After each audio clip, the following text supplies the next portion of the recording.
Tinha apenas 7 anos. Apenas 7 anos. Que 7?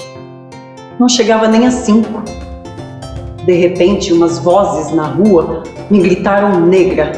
Negra, negra, negra. Olá, todos e todas. É um prazer estar aqui. Nós estamos na Universidade UNAERP de Ribeirão Preto. Somos do curso de Serviços Jurídicos, primeiro módulo da ETEC Centro Paula Souza. E o nosso intuito aqui nessa roda é abordar um tema muito delicado, para a nossa sociedade, que é sobre o racismo. E fomos muito felizes, eu acredito, se assim posso dizer, com o aceite do convite do Dr. Ricardo, advogado, vai falar um pouquinho mais sobre ele, que se disponibilizou a estar aqui conosco nesse momento para falar um pouquinho desse assunto. Desde já, meu muito obrigada. Eu que os agradeço, poxa, sempre uma honra estar aqui convosco. É sempre muito bom poder comungar, dividir opiniões com vocês e falarmos sobre um tema tão sensível para a vida em sociedade, Essa questão que nos julgam às vezes pela cor da pele, sendo que em determinadas situações, ou comumente, isso não tem que ser o grande fator diferenciador ou a grande mola propulsora para este ou aquele acerto, esta ou aquela pessoa. Então fico muito honrado, fico muito agradecido já, em princípio, prima facie, pela oportunidade. Estou aqui ao dispor para poder ajudá-los, para debatermos, para crescermos e evoluirmos todos juntos. Gostaria de agradecer também a colaboração do doutor e vou iniciar com a primeira pergunta, que foi a pesquisa que eu fiz da luta do Vinícius Júnior na Espanha, sobre esse tema do racismo. Então, como o doutor avalia a luta do Vinícius Júnior na Espanha e quais seriam essas lições que poderiam ser aproveitadas para o combate ao racismo aqui no Brasil? Alma não tem cor e caráter não se manifesta pela cor da pele. É uma luta de Davi contra Golias e o Vinícius Júnior, dentro do que ele pode, dentro do talento que ele foi concebido e pela disciplina que ele tem que ter enquanto um atleta, ele tem trazido bons resultados, sim. Nós já temos notícias de algumas condenações, de algumas pessoas que já não podem ir aos estádios, mas isso é uma questão que vai muito além. Debater sobre isso não é somente a luta de Vinícius Júnior na Espanha, é uma luta praticamente mundial, para que as pessoas possam efetivamente tirar esse estigma da cor da pele, tirar esse estigma de que eventualmente a cor da pele é um sinônimo de que você é bom ou não é, ou de que você presta ou não presta. Eu acredito que esse não seja o melhor caminho a ser trilhado por um ser humano. Afinal de contas, em dado momento de nossas vidas, a única certeza é a morte. E ninguém consegue conceber ninguém pós-morte, sendo que não seja sob a forma de um espírito. E aí, o espírito tem cor? É isso que eu devo questionar as pessoas. Ou será que as nossas atitudes vão dizer mais sobre nós no plano espiritual ou não? Totalmente concordo. E assim, eu admiro também a luta dele, porque ele não desistiu em nenhum momento, mostrou o seu valor, o seu potencial como jogador de futebol.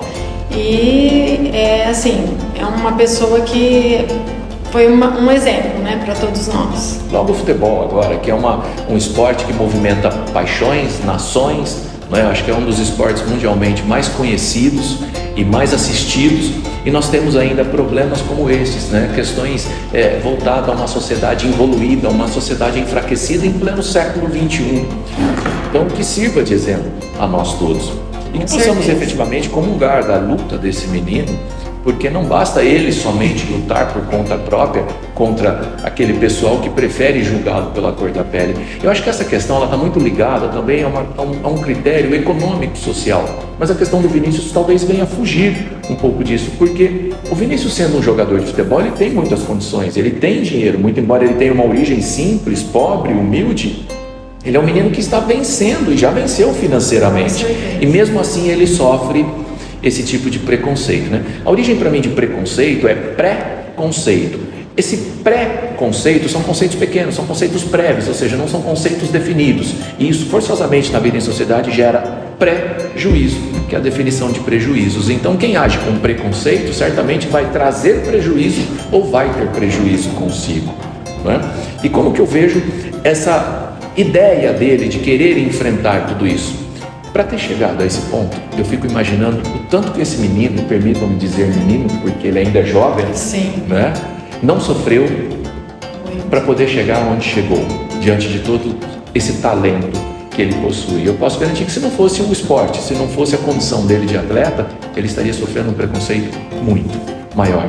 Então a questão social influencia muito também, porque quem não quer sair da mesmice ou sair de uma situação depauperável, deplorável e vencer na vida, ainda que seja financeiramente. E este vence, este está vencendo e mesmo assim sofre ainda pré-conceitos. Eu acho que esse pessoal lá na Espanha, até beirando o fanatismo, como eram os hooligans na Inglaterra também em determinado momento no que toca à violência, mas são preconceituosos com Vinícius Júnior porque gostariam de tê-lo em seus times. Como não os tem, Vinícius Júnior vai marcar gol no time deles. Então aí só sobrou a ideia de querer trazer pechas para ele. Isso me traz à mente uma ideia de um filósofo, escritor e jornalista francês, que é o Paul Valéry, que ele diz assim: quando não se consegue atacar os argumentos, ataca-se o argumentador. Então, enquanto eu não posso ter Vinícius Júnior no meu time marcando gol para mim, eu tenho que xingá-lo pela cor da pele porque ele marca gol contra o meu time. Gols contra o meu time, no plural. Eu quero que ele faça mais agora. Quanto mais ele for xingado, mais gols eu quero. Nós do grupo, é o sonho de cada um de nós que está ali estudando se formar em direito. Mas aí a gente vê a questão do racismo especificamente e até que ponto as leis existentes são suficientes para combater o racismo estrutural em nossa sociedade e qual que é a responsabilidade moral dos cidadãos e instituições em promover principalmente a igualdade racial além do cumprimento legal.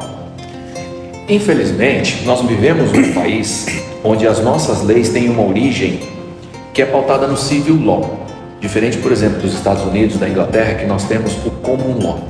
Lá o costume se transforma em lei. Aqui não, aqui nós precisamos fazer a lei para que a lei dite, venha ditar o comportamento, venha ditar o costume, porque, segundo os termos constitucionais, ninguém é obrigado a nada senão em virtude de lei, não é?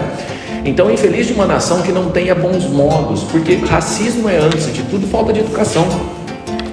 E as pessoas precisam entender, de uma vez por todas, que só é capaz um ser humano de respeitar o outro quando ele traz consigo a educação. A educação é a mãe do respeito, ou seja, você só pode agir com respeito quando você tem educação. E essa educação, ela é um binômio, ela é a formação, presença e exemplo paterno e materno de qualidade, exemplos que devem ser seguidos, e a informação de qualidade, que é o que vocês buscam hoje por meio de um curso, para que tenham um amanhã melhor.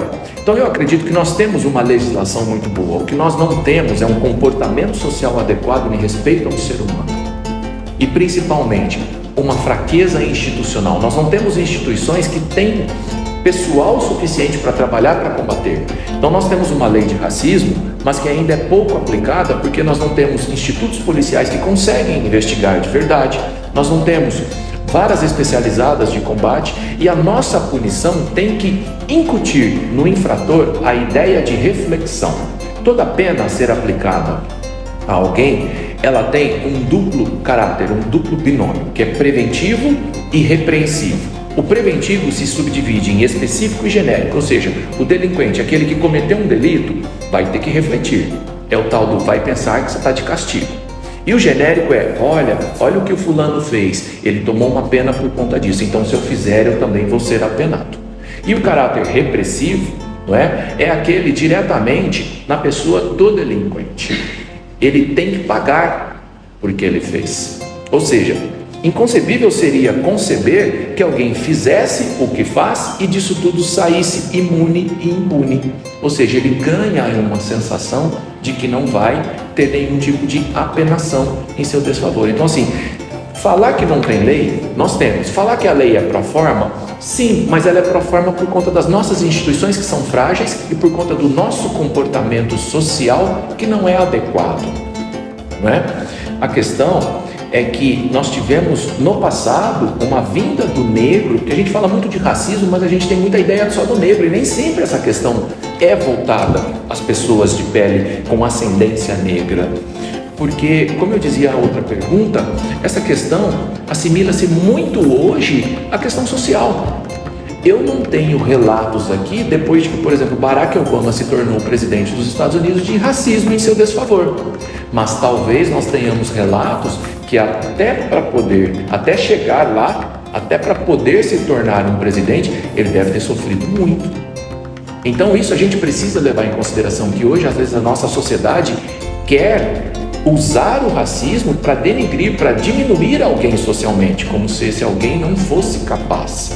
Isso se combate com educação, em princípio, no primeiro plano, e depois com punições exemplares. Para isso nós precisamos ter instituições fortes, um sistema policial, um sistema de justiça forte, e que antes de tudo, ao exemplo do que o Pai deixou quando o Verbo se fez homem, antes de ser bom ou de ser ruim, que seja justo. E ser justo no nosso atual sistema jurídico é: dê a César o que é de César, dê aos ímpios o castigo.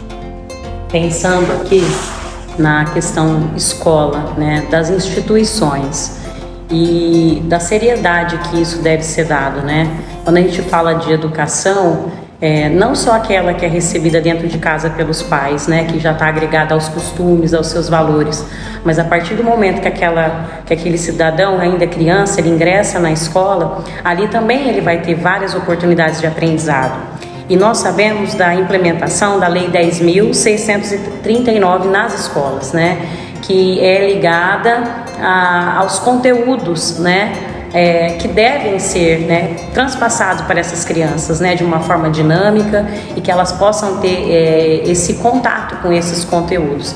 Mas a gente sabe também de um sistema que é falho, né, que nem todas as escolas, nem no período então de novembro, que é o que nós vamos iniciar agora, né, que sabe que tem que trabalhar dentro do tema da consciência negra, que tem um material, e é muito rico o material que tem nas escolas públicas principalmente, e como fazer para fiscalizar isso, sabe?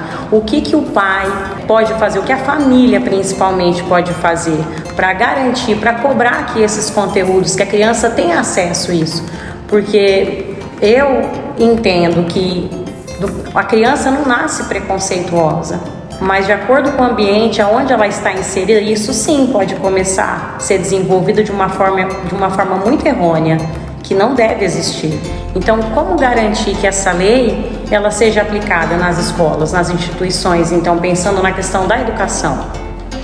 O fenótipo de um indivíduo, que é o meio pelo qual ele se apresenta socialmente, é um misto, é a miscigenação entre o genótipo e o meio. O genótipo é a carga genética. Tá. E o meio é onde ele habita. Vocês estão olhando para mim, vocês estão vendo nitidamente que aqui tem uma ascendência negra. Certo. Eu sou miscigenado, eu não sou 100% negro, mas existem pessoas antes de mim que são mais puras no que toca ao critério voltado à raça negra. Então, como que o indivíduo se apresenta socialmente? É o fenótipo, que é o genótipo mais o meio. Infeliz de uma nação que precisa destinar um mês todinho para uma consciência de determinado grupo ou categoria. O certo seria a consciência humana, porque todos nós somos humanos. Não há razões para que isso. Veja, eu não estou aqui dando um depoimento contrário à consciência negra, mas isso é um meio de inserção. Se nós temos que passar o mês de novembro todinho lutando pela consciência negra, significa que até então, ou a consciência negra não foi observada, ou não foi levada em consideração, ou acreditaram que negros não têm consciência. Isso demonstra depravação espiritual, isso demonstra involução, associado ainda aos dois grandes irmãos gêmeos que acabam com a vida em sociedade: orgulho e vaidade. O dia que o ser humano conseguir tirar tudo isso de si, e o dia que entenderem o que foi talvez objeto da minha primeira pergunta, da minha primeira resposta aqui, que alma não tem cor e que caráter não se manifesta pela cor da pele, a gente consegue retirar a marginalização. Hoje o que nós temos em torno da questão do negro é uma marginalização, e marginal é aquele que vive à margem, por isso nós temos as margens dos rios. Então aqui é o roxo, aqui é o caminho, aqui é o correto. Por que existem pessoas que têm que viver às margens? Isso é marginal, isso é marginalização. Quando nós tivermos a consciência de que o mérito tem que se fazer presente e que as oportunidades têm que ser indistintamente garantidas a todas, a gente não vai precisar ficar corrigindo. O que a gente precisa sempre levar em consideração? Nós precisamos fazer leis, civil law, para que venha ditar o nosso comportamento. O ideal seria que não precisássemos, o ideal seria que tivéssemos uma sociedade suficientemente capaz e dotada de índole que não precisasse ter um regramento comportamental, nesse sentido, com força normativa, com força vinculatória, que diz assim: Se você xingar aquela pessoa ou se você discriminar aquela pessoa pela cor da pele, você vai ser punido. Isso daí demonstra que quando nós precisamos de uma sociedade muito punitiva, ela é pouco educada. Quando a sociedade é bem educada, bem delineada, com informação de qualidade e com formação a contento, a gente não precisa muito falar de punição. Veja, eu vejo muito em torno da questão do negro. Porque tem que inserir, e a gente tem que punir. E por que a gente não faz uma moralização contra a corrupção também? Tem que punir do mesmo jeito. O corrupto, ele não mata uma pessoa, ele mata a sociedade. E por que a corrupção é aceita? Por falta de educação. Porque quem é corrupto age com falta de respeito. E nem sempre isso está ligado à cor da pele. Então o que nós precisamos de verdade é começar a nos exteriorizar que todos nós fazemos parte de uma única raça, ou seja, a raça humana. E que quando a raça humana acreditar que um humano se defronta com um outro humano, as coisas vão melhorar. E que todas as vezes que nós tivermos que nos dirigir ao nosso próximo, observarmos que é uma alma tocando uma outra alma, a evolução chega. Nós temos aí a apresentação do Vini Júnior, nós temos a apresentação das leis, a deficiência institucional, legislativo, executivo, e nós sabemos que a história do Brasil, ela não é escrita com racismo. Ela tem o racismo porque isso é mundial. Então é que nós temos pessoas notáveis, negras, na história de nosso país. Agora, quando nós olhamos para as leis e essa luta, essa dificuldade, esse impacto que ela causa antidiscriminatório contra o racismo no Brasil, há lacunas que precisam ser preenchidas. Qual o papel da sociedade para isso? Qual o nosso papel como estudantes, sonhadores nisso? Eu vejo essa oportunidade da seguinte maneira: as pessoas só aprendem pelo amor ou pela dor. Então, quando a pessoa quer aprender de verdade, eu aconselho: senta, estuda, conversa, busque a humildade que vem, busque a sabedoria que vem ao lado dos mais velhos e dos humildes. Ou então aí, a segunda hipótese seria pela dor. E aí eu recomendo, então, eu pediria um Machado e recomendaria o de Assis, que era negro e que foi um grande expoente e que nos deixou um legado cultural muito grande.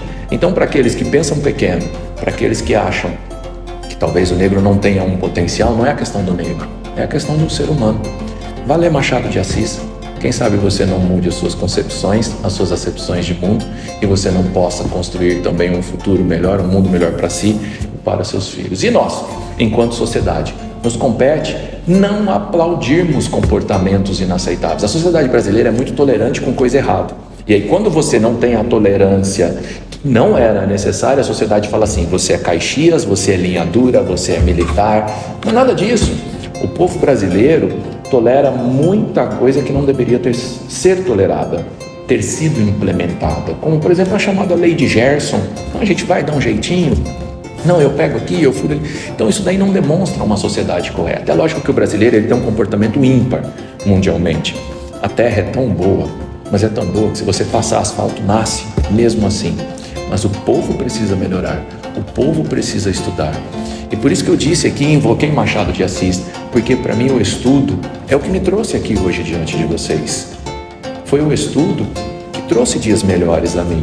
Foi o estudo que me permitiu hoje conceder essa entrevista para vocês, torcer por dias melhores e talvez, quem sabe, até deixar um bom exemplo para vocês. Foi também através dos estudos que eu consegui uma prosperidade financeira. Enfrentei muita coisa, passei por muitas dificuldades, terminei namoros por conta de preconceito racial. Nada disso me abalou. Nada disso. Abala naquele momento, você fica triste, mas o que não é bênção é lição. A gente está aqui para aprendermos, para evoluirmos e para servirmos ao próximo. O dia que o ser humano entender que ele precisa servir o seu irmão, porque senão ele vai ter que ficar passando aqui 30, 40 vezes, repetindo a lição porque ele não consegue mudar de fase nesse videogame chamado vida, as coisas vão ser sempre ruins para eles. Então a sociedade precisa se mobilizar, a sociedade precisa querer mais, a sociedade precisa querer efetivamente um momento onde ela busque algo de melhor para todos. E isso não depende só de mim, de ti, de quem nos assiste. Isso depende de nós todos, enquanto indivíduos, por isso que somos individuais. E depende também da sociedade, enquanto politicamente organizada, com a busca do bem comum, que é, segundo, não estou sendo traído aqui pela memória, eu não vivenciei essa época, mas eu estudei, acho que foi o Papa João Paulo XXIII que falou isso, que dizia que o bem comum é o conjunto de todas as decisões que consintam na melhoria da qualidade de vida. Então o que eu vejo é muita marginalização, e aí isso provoca esse sistema de apartheid, de segregação, porque o racismo é essa segregação, é deixar de lado, é viver às margens. O dia que todo mundo conseguir ter acesso à mesma estrutura educacional, à mesma cultura, e aquele que se sobressair pela sua disciplina, pelas suas condutas, pelo seu empenho, pela sua dedicação, ele está fazendo por mérito. Então isso é uma questão que precisa ser implantada na sociedade brasileira e cultivada. As pessoas crescem porque querem, porque têm mérito, porque se ao longo de nossa caminhada, mestre, nós pararmos para discutirmos com cada cachorro que nos ladra, a gente não chega ao fim dela, e há uma grande possibilidade de nos tornarmos cachorros também. Então, não que seja ruim, mas que o humano tem tudo para ser mais evoluído que os bichinhos. Então se comporte com o ser humano, como ser humano, siga adiante em sua caminhada, faça a sua parte, rogue pelas bênçãos divinas, e o teu fim não temerás. Foi um prazer em nome da ETEC, do nosso curso de Serviços Jurídicos, as demais colegas que nesse momento não estão presentes, tá? A gente deixa o nosso abraço e o nosso muito obrigado. Sejam todos bem-vindos ao mundo jurídico. Olá, senhores, eu gostaria de saudá-los a todos, então, componentes da ETEC Serviços Jurídicos. Eu sou o Ricardo Alves de Macedo, eu sou advogado aqui em Ribeirão Preto e, lógico, em região, em todo o estado e basicamente também no Brasil. Eu sou professor de Direito Criminal, instrutor em armamento e munições e também fui corregedor na nossa gloriosa Guarda Civil Metropolitana dos idos de 14 a 2017. Uma vez convidado por vocês para falar sobre a questão do racismo, e mais basicamente aquela questão voltada ao racismo estrutural, imbuí-me então de forças para vir falar um pouco para vocês sobre esse tema, tocar nessa ferida, nessa chaga social que tanto nos acometem, né? E é muito nítido que vocês, me observando, vocês vão ver aqui uma ascendência negra, né? E hoje eu muito me orgulho, de modo que se eu pudesse um dia escolher e aqui poder voltar e escolher a cor que devesse voltar, eu pediria para vir com a mesma cor, aos mesmos moldes, praticamente do mesmo jeito. Mas eu sei que isso não seria possível. Por quê? Cada etapa vencida, cada pedacinho que por aqui nós passamos, se presta a uma única concepção: aprendermos, evoluirmos e servirmos ao próximo. De modo que eu não consigo enxergar o porquê desse sistema de preconceito, esse sistema de apartheid, porque o racismo ele é um sistema de apartheid, ele é um sistema de segregação. Apartheid é colocar em partes, então determinado ponto fica para cá, determinado ponto fica para cá, e aqueles que são mais gloriosos ficam ao centro, não é? Por isso que nós saímos diante de um quadro de marginalização, porque marginais são aqueles que vivem às margens, não é? Então eu acho que essa ideia do racismo está diretamente ligado a uma mudança comportamental da sociedade. E eu costumo dizer que isso não é muito difícil, falta um pouco somente de vontade política e de vontade de querermos ter dias melhores. Há muito tempo não se usava cinto de segurança, hoje não se concebe andarmos de carros em veículos sem cinto de segurança. Há muito tempo não se usavam as cadeirinhas ou os cadeirões das crianças, dos bebês, os capacetes em motocicletas. E tudo isso nós passamos por um momento de fiscalização, por um momento de mudança de hábito, de mudança comportamental. E para melhor, diga-se de passagem, a questão do racismo é tão pequena, que não vai levar uma sociedade à prosperidade. Porque se você tiver que defender o racismo, certamente você vai estar agindo com preconceito. Então, prévios conceitos, isso vai te trazer prévios juízos, ou seja, a essência da palavra prejuízo, né? Dizem até aqueles praticantes da grande arte marcial de origem negra que foi a capoeira, que é genuinamente brasileira, que diz que o negro sempre foi posto para construir essa nação. Carregou pedra pesada, apanhou ser ladrão. Se você soubesse, mestre, o valor que o negro tem, pintava sua pele toda e virava negro também. Então, a questão vai além disso. A questão é, busque os seus dias melhores, lute pelos seus dias melhores, construa o seu futuro, seja o ator principal do seu amanhã e não esteja preso a nada voltado à cor da pele, nada a quem quer te prejudicar. Siga adiante no seu caminho, busque e trabalhe com aquilo que ninguém te toma, a tua fé, a tua lealdade, a tua disciplina e a tua servidão ao próximo. certamente você não vai ter tempo para pensar em racismo. Você não vai ter tempo para pensar em segregação. Alma não tem cor e caráter não se manifesta pela cor da pele.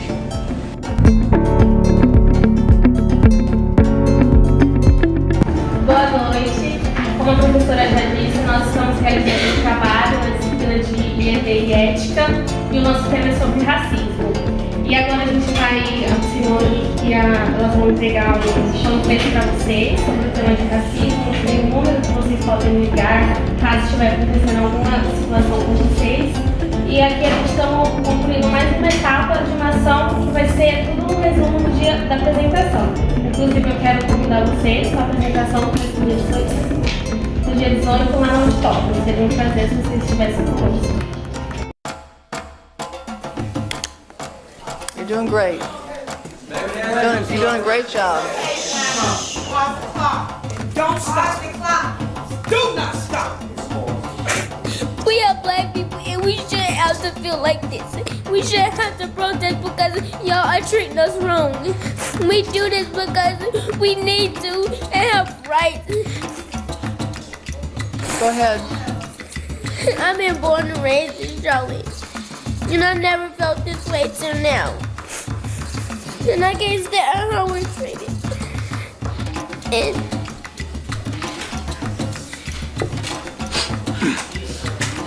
it's a shame that our fathers and mothers are killed and we can't even see them anymore. That's right. It's a shame that we have to go to the graveyard and bury them. And we have tears and we shouldn't have tears. We need our fathers and mothers to be by our side.